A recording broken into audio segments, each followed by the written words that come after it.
Bonjour, bienvenue dans ce cours sur les dispositifs d'adaptation.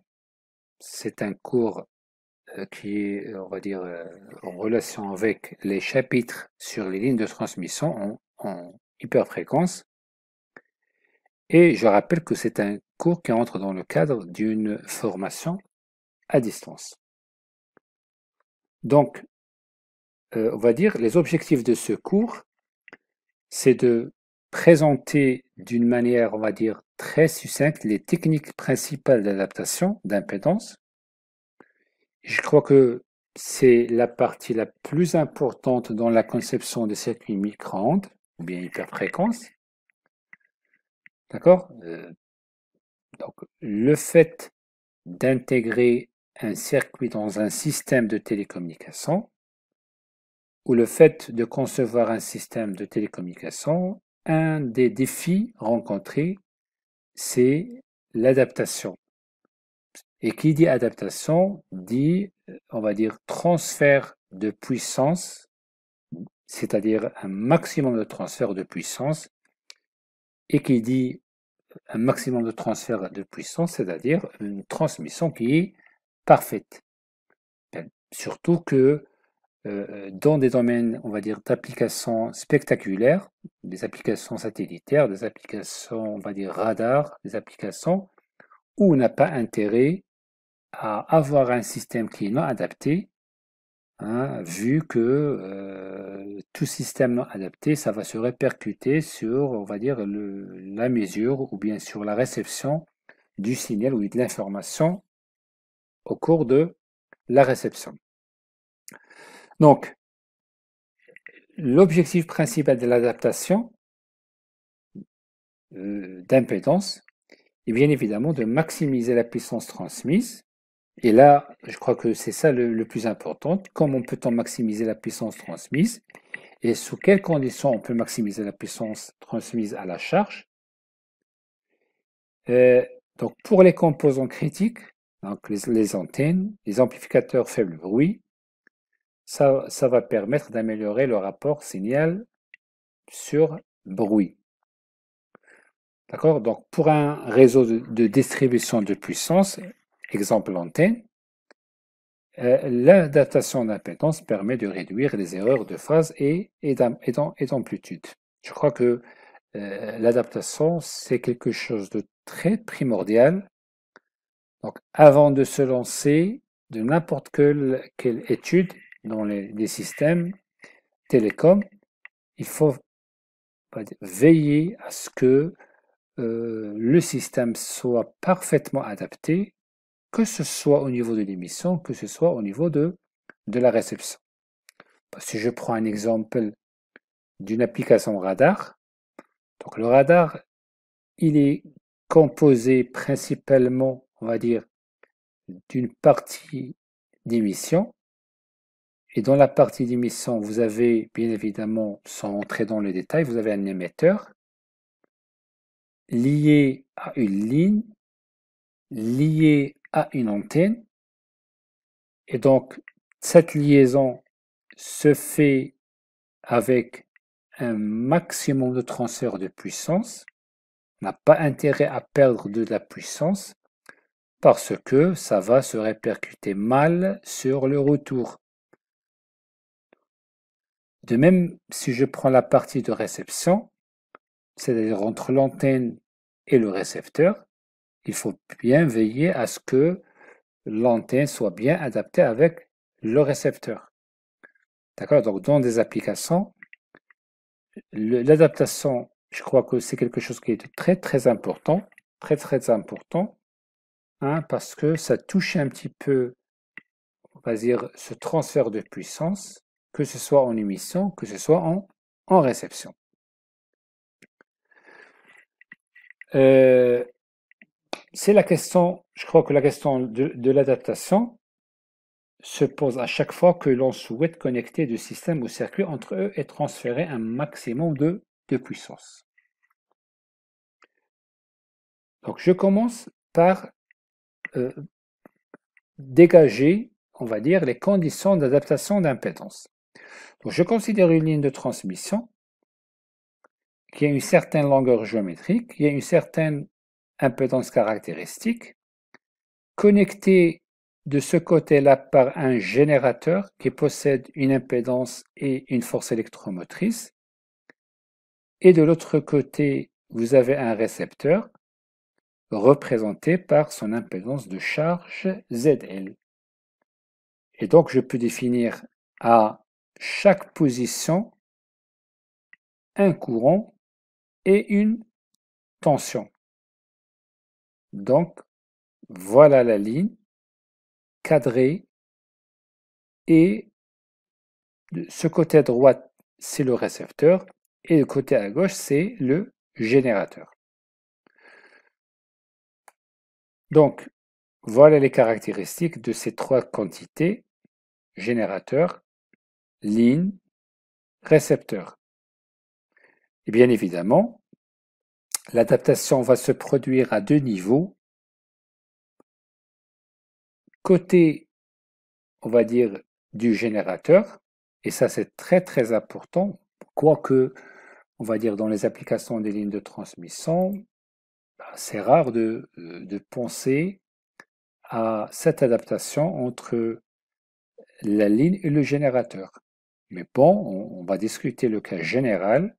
On va voir qu'il y a d'autres domaines d'application où vraiment ça, c'est très important d'évoquer ce problème.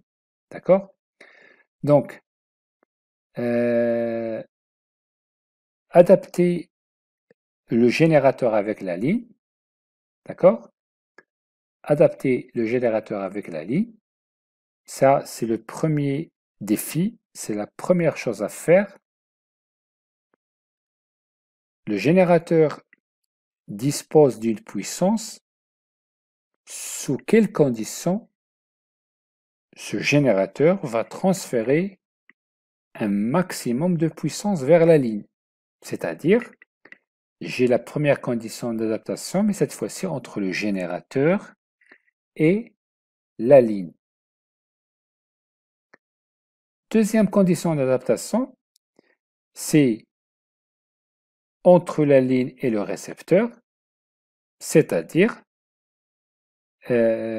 sous quelles conditions la ligne va transférer le maximum de puissance vers le récepteur. Donc voilà les deux conditions qu'on peut dire à propos de l'adaptation, que ce soit côté du générateur, que ce soit du côté du récepteur. Donc je commence par ces conditions d'adaptation. La première condition, c'est côté du générateur. Donc, si je prends l'impédance d'entrée de la ligne, je la note Zin, et je suppose que c'est une impédance, il est complexe. D'accord? On va calculer la puissance active fournie par le générateur. D'accord? C'est-à-dire, pourquoi on va la calculer? Parce que c'est à partir de cette puissance active fournie par le générateur qu'on va essayer de tirer la condition d'adaptation côté générateur. N'oubliez pas que la première condition, sous quelles conditions le générateur est capable de délivrer le maximum de puissance. Donc on doit calculer tout d'abord cette puissance et chercher quand est-ce que le générateur est capable de délivrer la quasi-totalité de cette puissance. Donc je calcule la puissance active. Bon, juste un petit rappel, c'est que la puissance active, c'est une puissance qui entre en jeu dans le processus de transmission. D'accord? Donc c'est vraiment la vraie puissance qui correspond à la transmission du signal et qui correspond à la transmission de votre information. Donc, la puissance active par définition, c'est 1/2 de la valeur réelle de produit entre la tension d'entrée et le courant d'entrée conjugué. Je remplace la tension d'entrée par l'impédance d'entrée fois le courant d'entrée. Donc, le courant d'entrée fois le courant d'entrée conjugué sur le module du courant au carré. Et le module, c'est une quantité réelle, donc je peux la faire sortir du réel. Donc ça nous donne un demi-module au carré fois le réel. Et le réel, d'après cette expression, ce n'est autre que la résistance. D'accord? Donc, on va essayer de se placer de ce côté d'entrée du générateur. D'accord? Et ça va nous aider à savoir quand est-ce que cette puissance active elle est maximale. Donc ici, on ne peut pas laisser l'expression en fonction du courant parce que ça c'est une variable, ça c'est une variable. On va essayer de se débarrasser de ce courant-là. Donc là, on va utiliser un pont diviseur de tension. Donc, la tension Vn sur Zin, c'est la tension E, d'accord? E, ça c'est E, hein, parce que ça c'est E fois cosinus ou bien fois l'exponentielle. Je travaille en termes de valeur, on va dire en termes de valeur, en termes d'amplitude. Hein, je laisse le terme exponentiel ou bien le terme cosinus. Donc voilà le point diviseur de tension, ça nous donne cette relation-là. Et Vin sur Zin, c'est le courant. Donc voilà, je vais me débarrasser du courant In. Il est en fonction de E. Bon, E, c'est connu. Donc maintenant, je remplace In par son expression. Le module de In sur le module de E sur Zin plus Zg au carré fois le courant fois la tension R In. Donc voilà. Maintenant, je remplace l'impédance Zin par sa valeur, son expression, et l'impédance Zg par son expression. Je regroupe les termes résistance, résistance et réactance, réactance. Hein, je calcule le module. Voilà. Maintenant, on va passer aux conditions pour que la puissance active délivrée soit maximale. Bon. Primo, tout ce qui est réactance, ça correspond à une puissance non active. C'est ce qu'on appelle la puissance réactive. Et la puissance réactive, malheureusement, ce n'est pas une puissance qui entre en jeu dans le processus de transmission. Donc, il faut chercher un moyen d'enlever et de se débarrasser de cette quantité. Alors, la première condition, on va dire la première sous-condition, il faut que le terme xin plus xg doit égal à 0. C'est-à-dire il faut se débarrasser des réactances. D'accord? Parce que ça correspond à une puissance inutile. D'accord? Donc c'est une puissance malheureusement inutile. Donc ça va nous donner une puissance, une relation xin égale à moins xg. Et l'équation précédente se résume à une équation très très simple. Bien évidemment, E c'est une constante, Rg c'est une constante, et on va se retrouver avec une seule variable qui est la variable RIN. Et là, on va essayer de chercher quand est-ce que cette puissance active, elle est maximale. Donc, cherchons la condition pour laquelle cette puissance P active elle est maximale. Donc, on va dire mathématiquement, on va calculer la dérivée partielle de cette puissance par rapport à la seule variable qui est Rin. On doit chercher quand est-ce qu'elle est égale à 0. Donc maintenant, je dérive la quantité par rapport à Rin. E carré 1 demi, ce sont des constantes, je peux les faire sortir. Donc ça reste que cette quantité-là, entre parenthèses, que je vais la dériver par rapport à Rin. Bon, c'est une dérivée d'un quotient ou d'un rapport f sur G. Donc la dérivée de f sur G, c'est la dérivée de f par rapport à la variable, fois G, moins f fois la dérivée de G par rapport à la variable, sur G au carré. Ça nous donne 1 demi E au carré. Cette dérivée c'est 1, ça reste G moins Rin. La dérivée de ça, c'est 2 fois ça prime fois ça 2 moins 1. Donc ça nous donne cette quantité. Et là, on peut simplifier avec Rin plus Rg. Ça nous donne 1 demi E au carré Rin plus Rg moins 2 fois Rin. Je la développe encore. Donc ça nous donne 1 demi E au carré Rg moins In égale à 0. Le numérateur égale à 0. Et finalement, ça nous donne une condition que Rg égale à Rin. Je vais ajouter la condition précédente, c'est xin égale à moins xg, et je vais essayer de mettre le tout pour avoir une seule condition qui est l'impédance d'entrée égale à l'impédance, au conjugué de l'impédance du générateur. D'accord? Bon, avant de passer au récepteur, d'accord? Bon, on va dire,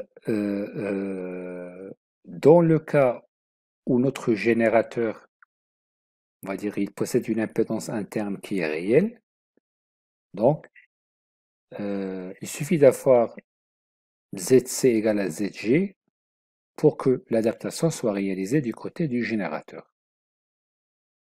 D'accord? Bon, si on essaie de voir un petit peu ce qui existe sur le marché comme générateur, vous allez trouver que les générateurs qui sont commercialisés ont des impédances, bon, parfois 50 ohms, parfois 75 ohms, et ça peut aller jusqu'à 300 ohms. Dans la majorité des cas, on se retrouve avec des applications où on utilise des générateurs qui sont des valeurs réelles. Bon. Mais n'empêche que on peut trouver des dispositifs à l'état solide qui sont, on va dire, utilisés dans les circuits intégrés pour les applications hyperfréquences qui présentent des impédances d'entrée qui sont complexes. Et là, il faut, on va dire, utiliser cette condition telle qu'elle est pour faire l'adaptation. Mais dans le cas général, dans le cas de notre ligne de transmission, on n'a pas ça. Passons maintenant à la deuxième condition d'adaptation, c'est le côté du récepteur. Bon, nous avons largement parlé de cette adaptation côté du récepteur.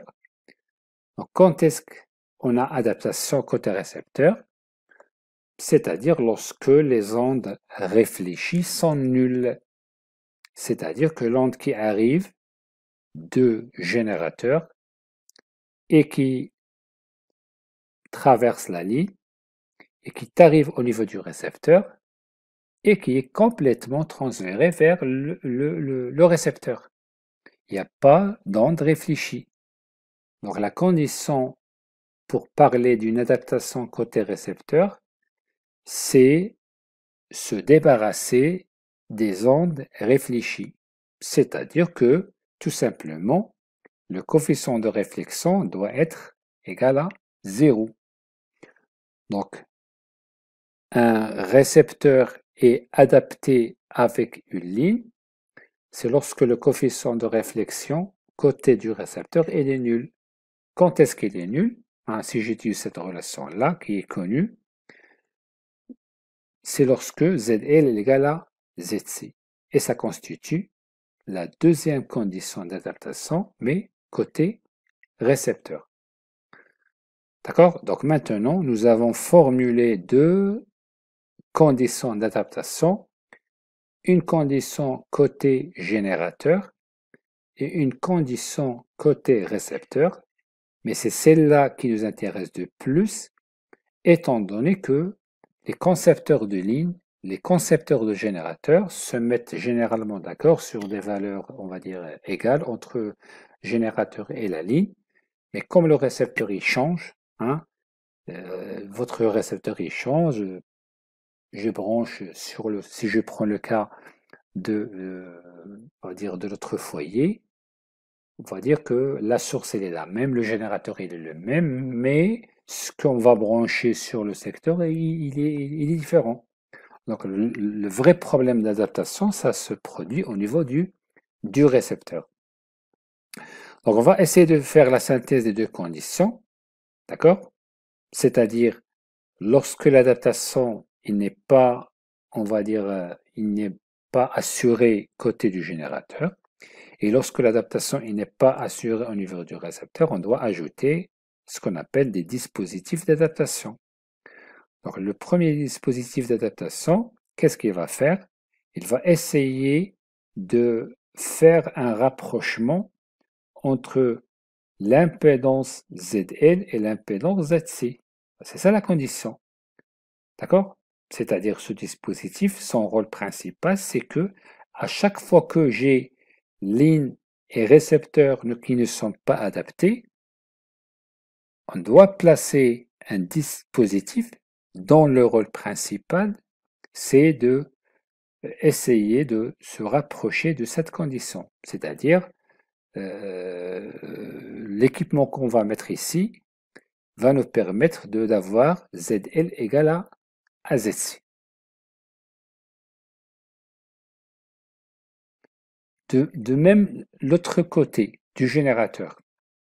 Donc ici, si je vois que la condition précédente n'est pas réalisée, n'est pas remplie, c'est-à-dire que l'impédance conjuguée du générateur n'est pas égale à celle, on va dire, d'entrée, qu'est-ce qu'on doit faire? On doit utiliser un dispositif A2 qui va permettre de faire ce rapprochement entre ces deux valeurs d'impédance.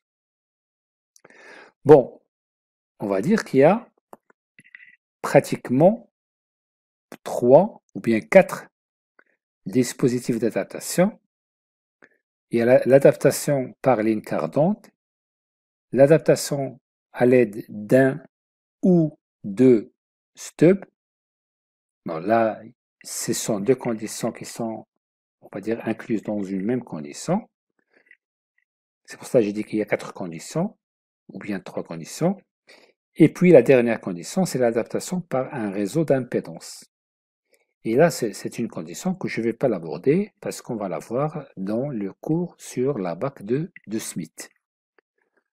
Donc, je commence par la première adaptation, par le premier dispositif par ligne cardante. Donc, c'est un dispositif qui permet de faire le rapprochement entre l'impédance du récepteur et l'impédance de la ligne, ZC. D'accord? Donc, je commence par le premier dispositif. Donc, tout d'abord, qu'est-ce qu'on veut dire par une ligne cardante? Donc, une ligne cardante, c'est une ligne de transmission qui n'est pas de même nature que la ligne principale. Et la preuve, c'est qu'elle possède une impédance Z'(C), différente de ZC. Et c'est ça ce qu'on doit chercher. C'est cette valeur, quelle est la valeur Z'(C) qui peut nous aider à trouver cette ligne cardante. Donc, je répète, une ligne cardante, c'est une ligne de transmission qui possède une impédance caractéristique Z'(C), et surtout l'appellation de cardante, ça vient du fait que sa longueur géométrique elle est égale à lambda sur 4. Bon, il est fermé de ce côté-là par une impédance ZS. On va voir si je fais la liaison entre cette ligne cardante et la ligne principale, c'est quoi ZS? Et là, il possède une impédance ZE, qui est l'impédance d'entrée. Chose qui est importante, c'est que c'est une ligne de transmission qu'on doit la monter en série. D'accord? Donc, si on veut déterminer cette impédance d'entrée, on ne va pas trouver mieux que la relation de transformation des impédances. Hein? D'accord? Connaissant la valeur de ZS, c'est ça la relation de transformation des impédances. Connaissant la valeur de ZS, connaissant l'impédance en un point X, on peut se ramener à l'impédance d'entrée en un autre point. C'est-à-dire ici, c'est une impédance, on peut la calculer à partir de cette impédance ZS.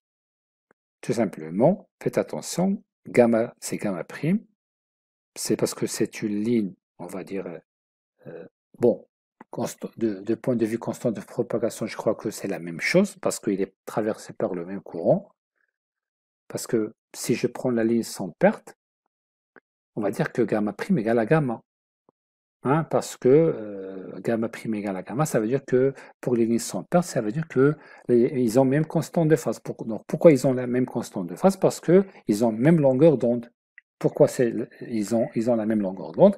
Parce que la même longueur, on va dire que c'est relatif à la source. Hein, c'est la source. Le fait de dire longueur d'onde, c'est-à-dire la longueur d'onde du signal généré par le générateur. D'accord? Donc, dans le cas d'une ligne sans perte, gamma prime serait égal à gamma égale à J fois bêta. D'accord? Donc, si je prends la ligne sans perte, gamma prime égale à J bêta prime, gamma prime fois lambda sur 4, je remplace gamma prime lambda sur 4, c'est J bêta prime lambda sur 4. Je remplace bêta prime par 2 pi sur lambda, je simplifie par lambda, ça donne J pi sur 2. Et là, je vais essayer de remplacer les termes tangentes par leur expression. Et puis,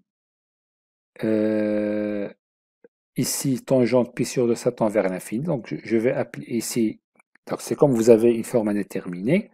Donc, je choisis les valeurs, on va dire, l'ordre le plus grand du numérateur et du dénominateur. Donc, la valeur la plus grande, c'est ce terme JC', Z''C et également JCS. Donc, voilà, je prends les valeurs, les plus grandes valeurs et je simplifie avec les tangentes. Je simplifie avec le J. Et donc, ça nous donne que ZE égale à Z''C au carré sur ZS. D'accord? Donc, la ligne cardante peut servir d'adaptateur car il permet d'effectuer une transformation d'impédance. D'accord? Donc ça, c'est une relation de transformation d'une impédance. C'est-à-dire, ça transforme une impédance en une autre impédance. Hein? ZE en une autre impédance ZS. Ou bien ZS en une autre impédance ZE. Via la valeur de Z''C. Donc si je prends le cas pratique, voilà. Je ne m'intéresse pas à ce côté du générateur. Voilà la ligne rouge, c'est une ligne cardante. Je vais la mettre en série. Ici, c'est ce côté-là, c'est la valeur de ZS. Et de ce côté-là, c'est la valeur Zin. Donc ZS finalement, c'est quoi? C'est ZL. Voilà. ZS, c'est ZL. Et ZE, c'est ZC. Hein, parce que je suis de ce côté-là. Et finalement, c'est une manière de déterminer Z''C qui est la racine de ZE fois ZS. ZE, c'est ZC. ZS, c'est Z. Donc, ZS est égal à ZL. Bon, adaptation à large bande passante. Bon, les dispositifs, bien le dispositif que nous avons discuté n'est valable qu'à la fréquence correspondant à lambda sur 4. Hein, d'accord? Donc, on l'appelle un dispositif à bande étroite. On va essayer de voir ce qui se produit lorsqu'on a des dispositifs large bande. Donc, on va essayer de se rapprocher du cas dispositif à bande étroite en essayant de faire des répartitions, c'est-à-dire on va essayer de prendre la ligne et de la répartir en des tronçons. Chaque tronçon possède son impédance caractéristique et comme ça, je passe d'un système large bande vers un système bande étroite où je peux appliquer la technique précédente. Maintenant, passons à l'adaptation à l'aide d'un stub. Bon, un stub, tout d'abord, comment on l'utilise? Et tout d'abord, c'est quoi un stub? Bon, si je prends une ligne de transmission de longueur LG, d'impédance ZC, de ce côté-là, j'ai un générateur et de l'autre côté, j'ai un récepteur. Donc le stub, c'est une ligne de transmission de même nature que la ligne principale, ça veut dire qu'ils ont la même impédance caractéristique et qui est terminée sur un court-circuit. Ici, c'est un fil. Mais cette fois-ci, je ne vais pas la brancher en série, mais je la branche en parallèle à une certaine distance D du récepteur. D'accord? Donc, c'est ça l'adaptation à l'aide d'un stub, c'est-à-dire l'emplacement d'un tronçon de ligne terminé sur un court-circuit qui possède une certaine longueur S et que je le place à une distance D du récepteur. Donc, l'impédance d'entrée d'un stub, pour la déterminer, comme ça, si j'arrive à déterminer l'impédance d'entrée du stub, je peux me débarrasser du stub et je le remplace avec son impédance. Et c'est ça l'objectif de travailler avec des impédances. C'est en quelque sorte d'équivalence des lignes ou bien des stubs. Donc voilà notre stub. On va déterminer ça. Donc je ne vais pas trouver mieux que l'application de la relation de transformation des impédances. C'est-à-dire, pour calculer cette valeur de ZS, je vais ramener ce court-circuit à cette distance S en utilisant cette relation. L'impédance ZS se calcule à partir de l'impédance du court-circuit en utilisant cette relation. Comme ça, c'est 0, c'est un fil. Donc ça nous donne ZC tangente gamma de S relative à la longueur. Puisque c'est une ligne, on traite toujours des lignes sans perte. Donc gamma c'est J bêta. Gamma fois S c'est J bêta de S. Et là je remplace, ça va donner JC tangente bêta S. Bon, vous voyez bien que votre stub se comporte comme une réactance. Si cette quantité elle est positive, donc si tangente bêta S elle est positive, donc c'est une inductance. Si cette quantité, ou bien cette tangente elle est négative, c'est une capacité. Donc un stub, c'est tout simplement l'équivalence d'une réactance, soit elle est capacité, soit elle est inductance. D'accord? Donc vous voyez un petit peu la relation entre impédance de charge et longueur. Donc une ligne de transmission qui possède une certaine longueur S et qui est terminée sur un court-circuit, il se comporte comme une réactance, soit capacitive, soit inductive. Donc la démarche à suivre, c'est que on suppose que ces quantités sont connues, c'est-à-dire ZL, ZC et la longueur d'onde qui va nous fournir bêta. Et ce qu'on doit chercher, ce sont la distance à laquelle je vais placer le stub et la longueur du stub. D'accord? Donc, tout ce qu'on va faire maintenant, c'est de déterminer la distance T et la longueur S de ce stub. Donc, le raisonnement, bien évidemment, puisque le stub c'est un élément qui est monté en parallèle, on va choisir de travailler avec des admittances, mieux que de travailler avec des impédances. Deuxième chose, ou deuxième, on va dire, simplification, on va travailler avec des valeurs réduites. La valeur réduite d'une admittance, c'est-à-dire une admittance réduite, c'est une admittance par rapport à une admittance caractéristique.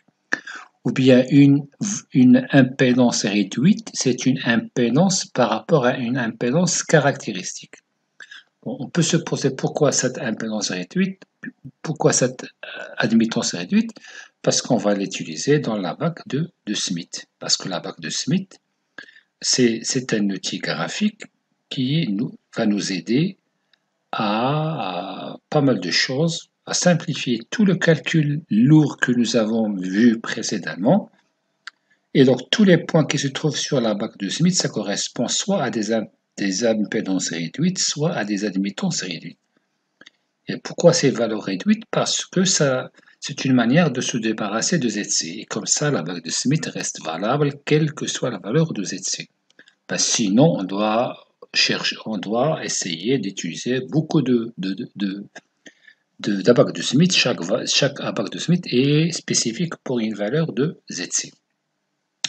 Donc voilà ce qu'on va faire, ce qu'on va adopter comme raisonnement.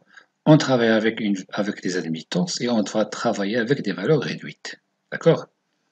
Donc pour la charge, je commence par la charge, c'est-à-dire qu'autorécepteur. Donc je calcule ces petits ZL, c'est l'impédance réduite, et ça va nous permettre de calculer l'admittance réduite, qui est l'inverse, l'inverse d'une impédance. Et l'admittance, par définition, c'est une conductance réduite plus une susceptance réduite. Pour le stub, on a vu que l'impédance, que le stub, c'est une réactance. Donc, on va calculer l'impédance réduite équivalente à ce stub. Donc, c'est l'impédance du stub divisé par ZC, ça nous donne J tangent de bêta. Mais on n'a pas intérêt à utiliser des impédances, mais plutôt des admittances. Donc, une admittance réduite, c'est l'inverse d'une impédance réduite, donc ça nous donne moins J cotangente bêta de S. Donc, ce que nous allons faire, on va essayer de calculer les admittances aux différents endroits de la ligne, c'est-à-dire dans la position ZL, c'est-à-dire juste à côté, enfin c'est au niveau de la charge, ZL. Donc YL, c'est connu, c'est une partie réelle, on l'appelle une conductance réduite, et la partie imaginaire, on l'appelle la susceptance. On va calculer également l'admittance réduite juste avant le stub, c'est-à-dire à une distance epsilon qui est relativement petite, juste avant, et on va calculer juste après. Donc si on veut calculer l'admittance réduite, on va la calculer toujours à partir de la relation de transformation des impédances qu'on va la convertir en valeur admittance. Donc, si on veut calculer cette valeur-là, sachant que normalement on doit trouver ça, mais comment? Donc pour cela, on va appliquer cette relation de transformation des impédances. Donc voilà cette impédance, c'est-à-dire connaissant la valeur de ZL, on peut se ramener à une certaine impédance à une certaine distance. Donc je calcule ZD, donc il y a égal ici qui manque, égal. Donc c'est le rapport de l'impédance réelle sur ZC égal à cette quantité, je simplifie avec ZC, et ça nous donne ZL plus ZC, tangente, etc. Bon, on n'a pas intérêt à travailler avec des impédances, on doit essayer de convertir tout d'abord en admittance, et par la suite en admittance réduite. Donc je factorise par ZL, au numérateur et au dénominateur, et je simplifie, et ça reste cette quantité qui est toujours en fonction des impédances. Maintenant, je prends Y de L, une admittance réduite, c'est 1 sur ZL. Je remplace ZL par grand ZL sur grand ZC. D'accord? La valeur réduite, je la remplace avec une valeur d'impédance sur ZC et est égale à ZC sur ZL. Donc finalement, ce que j'ai ici, ce sont des admittances réduites. Donc ça nous donne 1 plus YL, tangente 1 sur YL plus tangente gamma d moins epsilon. Donc pour une ligne sans perte, gamma est égal à J bêta. Donc tangente gamma d moins epsilon, c'est tangente hyperbolique de J bêta. Et c'est J tangente bêta de d moins epsilon. Et voilà, j'ai trouvé l'expression de l'admittance réduite juste avant le stub. Donc, puisque epsilon il est petit, hein, et epsilon est juste avant le stub, donc epsilon il est petit, donc je peux dire que la tangente bêta de d moins epsilon, c'est tangente de bêta de d.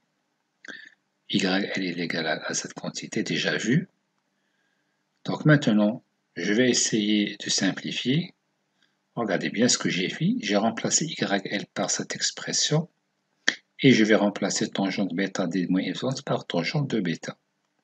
Et là, c'est un calcul purement théorique, c'est-à-dire je vais essayer d'écrire sous une forme partie réelle plus partie imaginaire, c'est-à-dire je vais essayer de multiplier par l'expression conjuguée, c'est-à-dire 1 moins bêta, BL tangente moins J au numérateur et au dénominateur.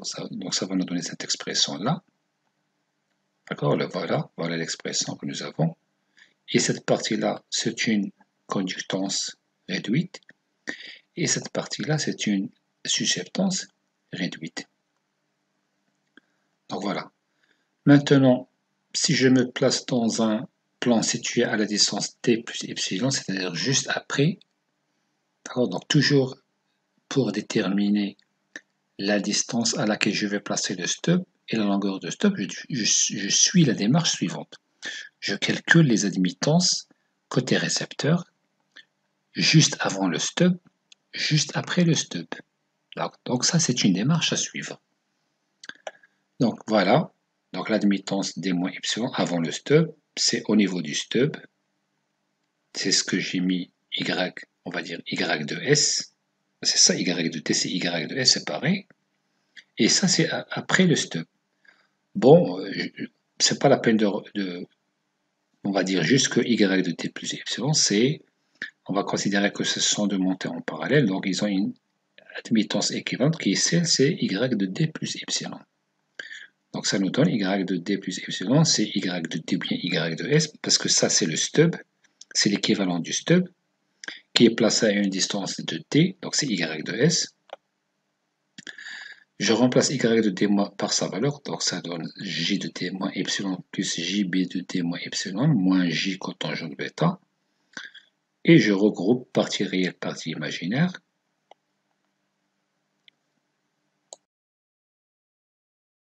Donc, pour que l'adaptation soit réalisée à partir de la distance d plus epsilon, il faut que cette admittance égale à 1 plus J0. On peut se demander quelle est la relation entre adaptation et cette condition. Bah, si je raisonne avec des valeurs, on va dire, réelles, avec des valeurs oui, réelles, donc petit y, c'est grand Y sur YC, d'accord? Donc si je prends petit y, c'est Y grand Y par rapport à YC, égale à 1, ça va nous donner que Y grand Y de t plus epsilon égale à grand Y de C. En termes d'impédance, ça va donner Z de D plus epsilon égale à ZC. Et ça, c'est la condition d'adaptation. D'accord? Donc cette condition-là, on va dire de point de vue admittance réduite, ça traduit, on va dire, l'adaptation qui doit être réalisée à partir de la distance D plus epsilon.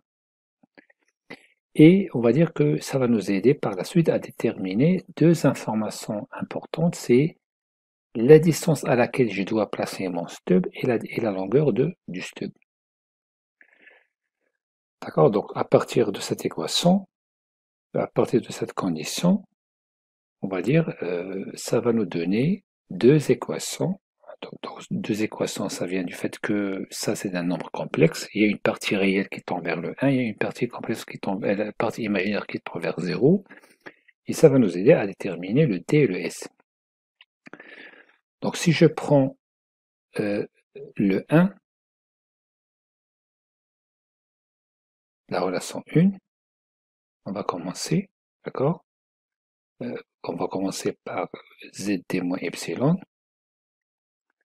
D'accord? N'oubliez pas que nous avons y de t, c'est en fonction de y de t moins epsilon. Donc on aura besoin de ce terme-là. Regardez bien. J'ai remplacé g de t moins epsilon égale à 1. Et là j'obtiens, je multiplie ce terme-là par 1. Et là j'ai une équation. Voilà, une équation. Je vais essayer de mettre les termes tangente carrée de ce côté-là et les tangentes à côté d'ordre inférieur, ainsi de suite. Donc je regroupe, voilà. Donc je me retrouve avec cette équation-là, A, B et C, c'est-à-dire c'est une équation du second degré en tangente bêta qui va fournir les solutions D et D'. Hein. Donc D et D', ça n'a rien à voir ce S.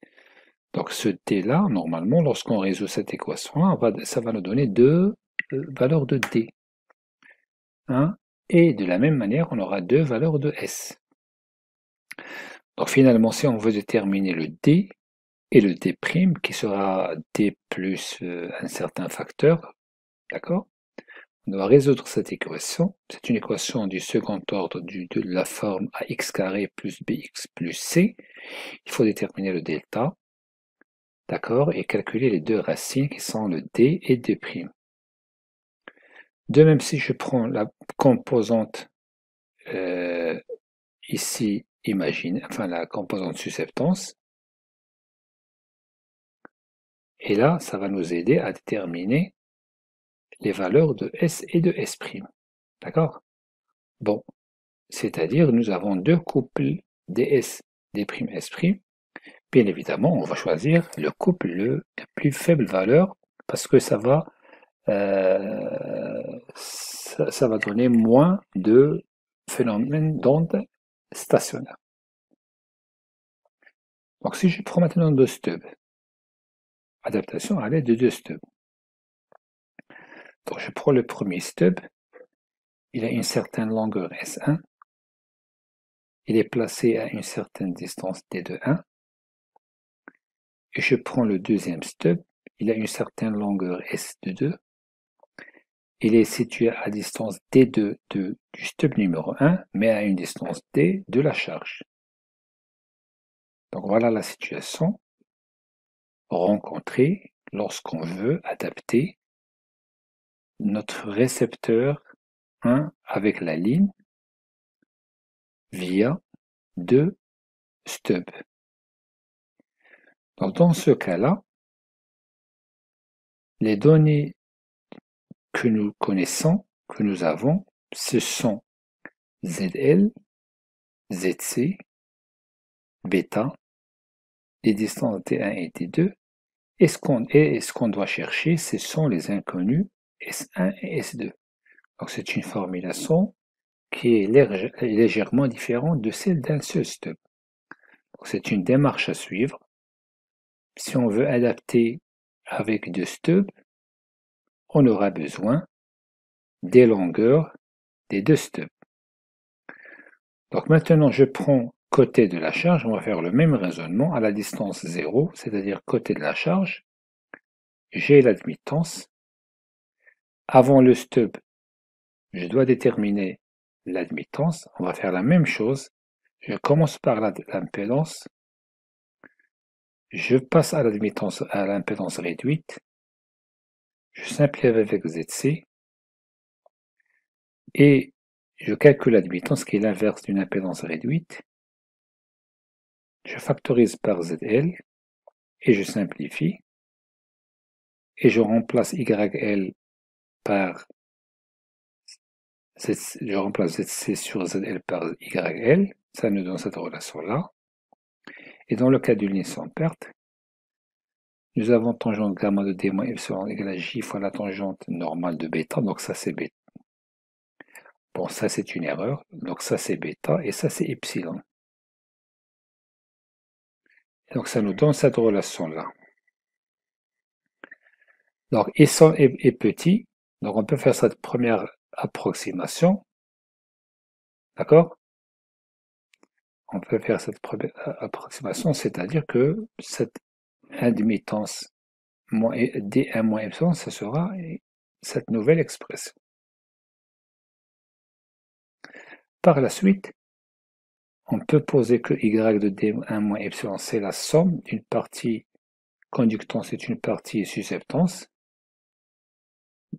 D'accord?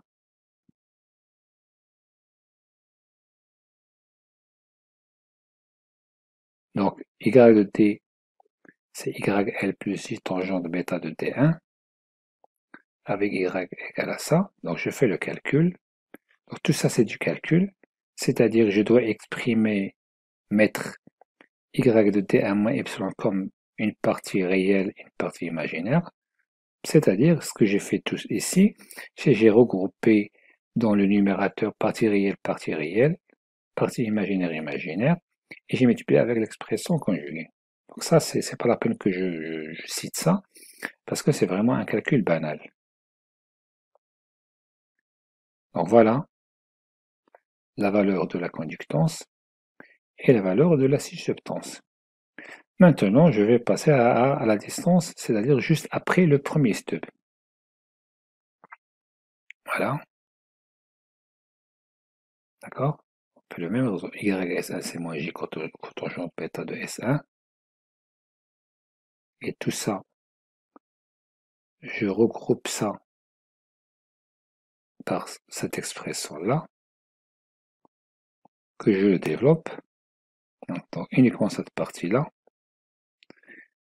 Donc à la distance d moins epsilon, donc je passe au deuxième stub. D'accord? Donc ça va nous aider à calculer S1. Et à la distance d plus epsilon, ça va nous aider à calculer S2. D'accord? Donc si on essaie de résumer un petit peu, dans le premier cas d'un seul stub, il faut calculer l'admittance réduite au niveau de la charge.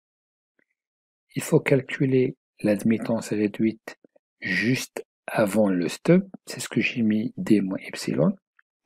Il faut calculer l'admittance réduite juste après le stub, c'est ce que j'ai appelé d plus epsilon. On aura à résoudre des équations de second ordre où on aura deux valeurs de distance d, deux valeurs de s. On va choisir le couple qui a la valeur la plus faible parce que ça correspond à des ondes stationnaires à moins. Maintenant, dans le cas de deux stubs, nous avons deux inconnus à déterminer, ce sont les deux longueurs du stub. Donc, la démarche à suivre, c'est de calculer l'admittance au niveau de la charge, calculer l'admittance juste avant le premier stub, et calculer l'admittance juste après le deuxième stub, calculer l'admittance juste avant le deuxième stub, et calculer l'admittance juste après le deuxième stub. D'accord? Donc il y a un certain nombre d'admittances. Si je résume un petit peu ici, dans le cas de deux stubs, on doit calculer l'admittance réduite au niveau de la charge, l'admittance réduite avant le premier stub, l'admittance réduite juste après le premier stub, l'admittance réduite juste avant le deuxième stub et l'admittance réduite juste après le deuxième stub. C'est-à-dire nous avons à calculer 5 valeurs des admittances à des endroits différents. D'accord? Et bien évidemment, on va essayer de tirer de ces équations les valeurs de S1 et de S2. D'accord? Et donc là, si je prends ce cas de YD plus Y, on doit avoir cette condition qui est condition d'adaptation, c'est-à-dire la partie réelle, c'est le G égale à 1, la partie imaginaire égale à 0, et donc on aura des équations, on va dire du second degré, avec des variables qui sont S'1, avec S1 et S2. S1 va nous donner deux solutions, S2 ça va nous donner deux solutions, et donc on va choisir les solutions, on va dire, de plus courte valeur, parce que ça correspond à, on va dire, des ondes stationnaires un peu moins. D'accord? Donc voilà. Donc nous avons deux solutions. Ce premier couple, ce deuxième couple, on doit choisir le couple le plus court distance. Bon, tout ce qui est adaptation par impédance, on va donner des exemples dans le cours de la bague de Smith. Merci pour votre attention et au prochain cours.